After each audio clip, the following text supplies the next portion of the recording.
वंदे मातरम। नमस्कार, जय श्री राम। एक ऐसी घटना जिसने पूरे देश को हिलाकर रख दिया, वो घटना थी सोनम रघुवंशी नाम की उस बदतमीज़ और असंस्कारशील अपराधी प्रवृत्ति की लड़की के द्वारा अपने पति राजा रघुवंशी की हत्या करना, और वो भी सुदूर हज़ारों किलोमीटर दूर चेरापूंजी जा कर के।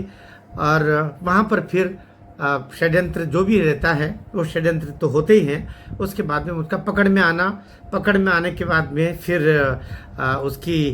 उसका सरेंडर, गिरफ्तारी दोनों का काम हुआ। यद्यपि पुलिस ने दोनों के बीच की स्थिति बताई कि हमने उसको गिरफ्तार किया, लेकिन हर अपराधी ये बोलता है कि हमने सरेंडर किया। लेकिन उसका जो सरेंडर करने वाली बात थी वही अभी उसके गले की फांस बनी।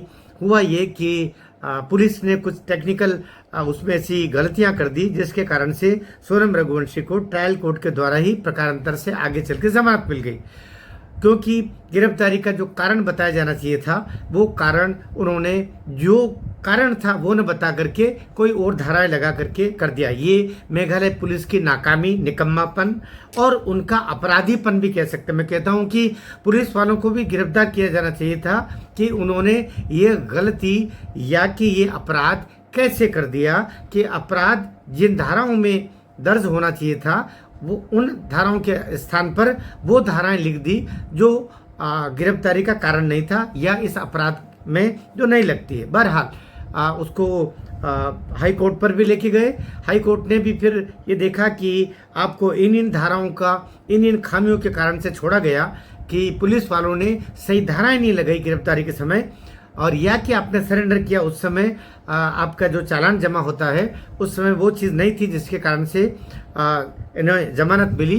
तो इन आधारों पर जो जमानत मिली उसको चैलेंज किया जाने से भी वो जो जमानत रद्द नहीं होगी, अर्थात बेल रद्द नहीं होगी और वो बेल पर रहेगी। मामला सुप्रीम कोर्ट गया। सुप्रीम कोर्ट में तुषार मेहता से लेकर के सारे लोग आए और वहाँ पर भी कोर्ट ने कहा कि ये आधार है। फिर तुषार मेहता अर्थात भारत सरकार के मुख्य जो न्यायिक सलाहकार हैं, एडवोकेट हैं, उनके द्वारा भी ये रखा गया कि ये त्रुटि हुई, लेकिन पुलिस की ये त्रुटि हुई, लेकिन इन्हीं आधारों पर जमानत देना हाई कोर्ट का ये प्रिंटिंग मिस्टेक था, टाइपिंग मिस्टेक था, ऐसा कहते हुए तुषार मेहता ने कहा माननीय उच्चतम न्यायालय में कि इसकी जमानत रद्द होनी चाहिए।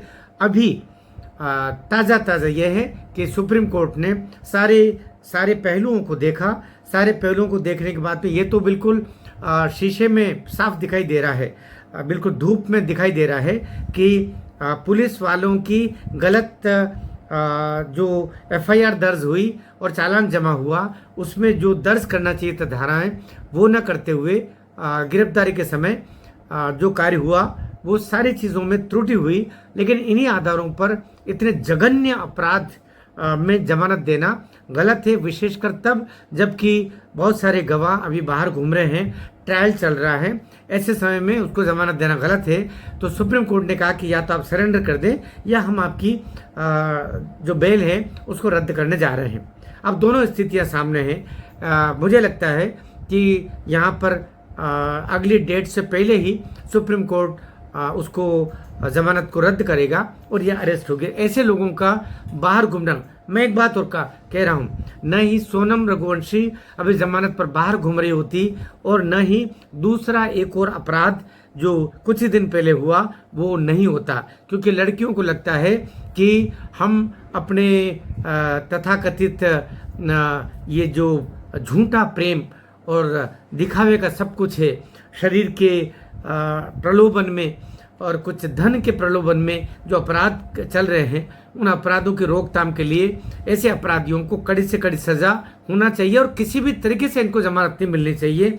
चाहे जमानत की जो सापेक्ष जो चीज़ें होती हैं वो उपलब्ध हो जाए, तब भी कोर्ट को इस संदर्भ में आगे बढ़ना होगा। और कोर्ट तब आगे बढ़ेगा जब हमारी संसद के द्वारा भी ऐसे कानून पास हो जिससे किसी भी तरीके से ऐसे जघन्य अपराधों में जिन्होंने प्रथम दृष्टिया ये अपराध भी सिद्ध कर रहे हैं, कुछ के वीडियोस हैं, कुछ के बयान भी हो गए हैं, उसके बावजूद उनको जमानत देना अपने आप में बहुत बड़ा अपराध भी मैं कह सकता हूं कि उनके कारण से दूसरे अपराध फिर घटित होते हैं। वीडियो ठीक लगा हो और आपको को भी लगता है कि सोनम रघुवंशी की जमानत तुरंत रद्द होनी चाहिए तो नीचे टिप्पणी जरूर करें और इस वीडियो को शेयर करें। भारत माता की जय।